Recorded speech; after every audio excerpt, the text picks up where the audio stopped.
जो आज का भक्तिपूर्ण संदेश का शीर्षक है, मसीह हमारे लिए रुका है। तो आइए हम वचन की ओर बढ़ते हैं।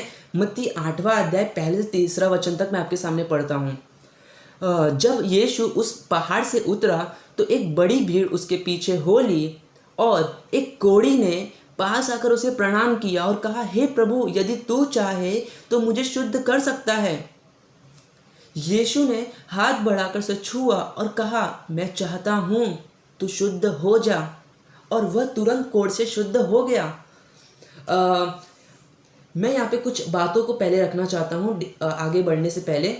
मत्ती ने इन अध्याय को इस तरीके से रखा है कि उसने पहले 5 से 7 अध्यायों तक यीशु मसीह की लंबी और सबसे प्रसिद्ध पहाड़ी उपदेश को उसने लिखा है, और बाद में पहाड़ी उपदेश खत्म होने के बाद वो यीशु मसीह के अधिकार को मत्ती ने बताने के लिए अध्याय 8 में इस कुष्ठ रोगी से वो शुरुआत करता है। और मत्ती हमें ये भी बताता है कि यीशु मसीह के कार्य कैसे अब उसके वचनों को पूरा करते हैं। और वचन अगर हम 8वां अध्याय का पहले से और दूसरा वचन पढ़े तो हमें पता चलता है कि ये हम यहाँ पे देखते हैं कि यीशु मसीह के पहाड़ी उपदेश खत्म करके वो नीचे उतर ही रहे हैं कि ये कुष्ठ रोगी उनके पास आता है। और अगर हम ये देखें कि उस टाइम के कुष्ठ रोगी जो हुआ करते थे, उनके लिए ज़िंदगी उनकी ज़िंदगी एक बहुत ही भयानक और दर्दनाक मौत वाली होती थी।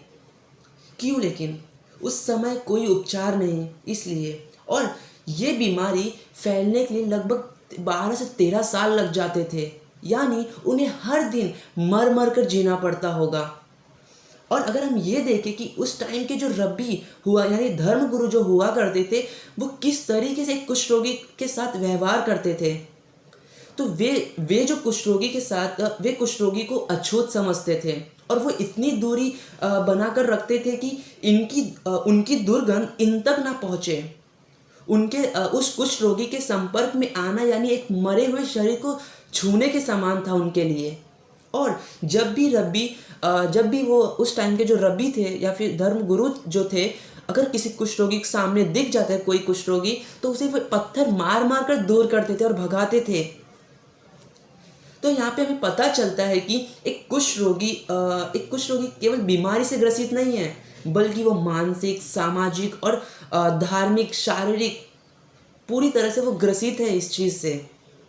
और उसकी ज़िंदगी में कोई भी आशा नहीं, कोई उम्मीद नहीं और कोई आश्वासन नहीं, कोई सहारा नहीं। वो बिल्कुल अकेला अपनी परिस्थिति में पड़ा हुआ है। और दरअसल ये जो कुष्ठ रोगी है, हमारे ही पुराने पापी स्वभाव का एक चित्र है। यहाँ पर जैसे हम भी पहले अपने पाप में पड़े हुए थे और अपने पापी स्वभाव के कारण अपने पापी स्वभाव में जीवन जीते थे और परमेश्वर से दूर और क्रोध की संतान थे। अगर हम इफिसियों 2 अध्याय पहले से 3 वचन तक मैं आपके सामने पढ़ता हूँ। तुम तो उन अपराधों और पापों के कारण मरे हुए थे जिनमें तुम पहले संसार की रीति और आकाश में शासन करने वाले अधिकारी अर्थात उस आत्मा के अनुसार चलते थे जो अब भी आज्ञा न मानने वालों में क्रियाशील है।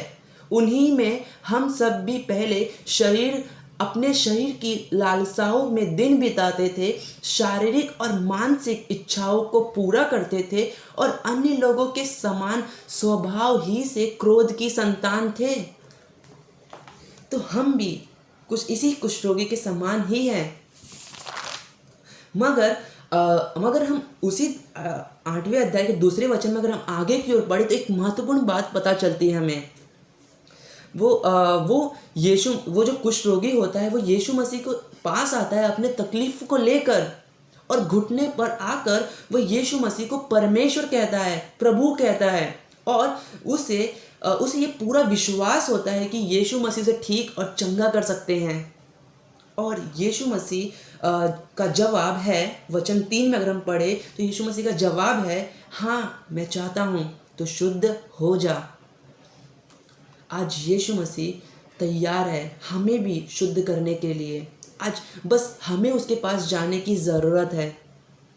और हम ये भी देखते हैं कि यीशु मसीह उस रोगी को छूते हैं और व्यवस्था और लोगों के अनुसार यीशु मसीह को अशुद्ध होना चाहिए, लेकिन यीशु मसीह जैसे ही उस कुष्ठ रोगी को छूते हैं वो कुष्ठ रोगी शुद्ध हो जाता है। तो यानी यीशु मसीह एक शुद्धता का श्रोता है। और हमें ये भी पता चलता है कि यीशु मसीह केवल एक रब्बी नहीं है, वो एक पवित्र परमेश्वर भी है। और यीशु मसीह ने कहा, मैं चाहता हूँ तो शुद्ध हो। आज यीशु मसीह हमारे ज़िंदगी में भी उसने यही चाहा है कि हम शुद्ध हो। और ये शुद्धता हमारे कामों की वजह से नहीं, लेकिन यीशु मसीह के क्रूस के कामों की वजह से है। आज आप और मैं शुद्ध हैं, पवित्र हैं, क्योंकि उसने चाहा है कि हम शुद्ध हो।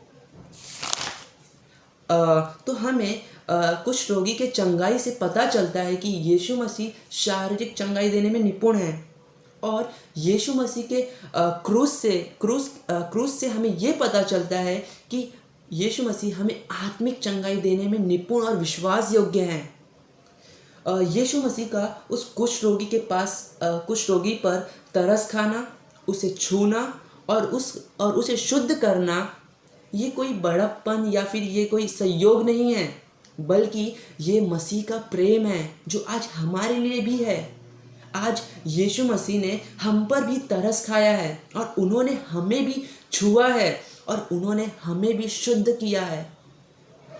तो आइए हम हर एक उस व्यक्ति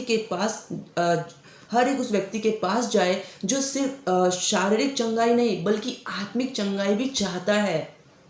और आत्मिक चंगाई मतलब पापों की क्षमा और अनंत काल की जिंदगी, यानी उद्धार चाहता है। उसे यीशु मसीह के पास लेकर आए, क्योंकि मसीह हमारे लिए रुका है। आमीन।